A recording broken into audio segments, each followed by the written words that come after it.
Kwa hiyo dalali, mimi nataka chumba bwana, chumba kizuri, chumba ambacho hakina kodi. Chumba ambacho nakaa mwenyewe kujinafasi. Sawa, nimekuelewa. Huyu ni ufara. Twende sasa hivi. Tuondoke. Wewe ndo unanipeleka au mimi ndo nakupeleka? Sio ndo nipeleka, si ndo dalali. Twende. Kimbia kijana. Ndio. Nyosha mapito yako, kimbia upite.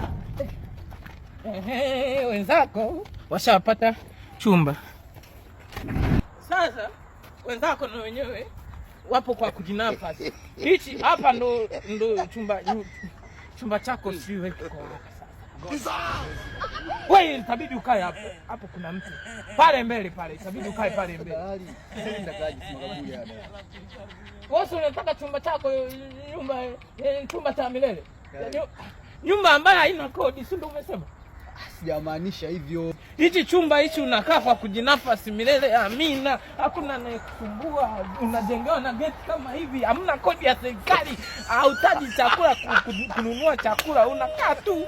Yaani kuna fani ndani, jua likupigi raha kwa starehe.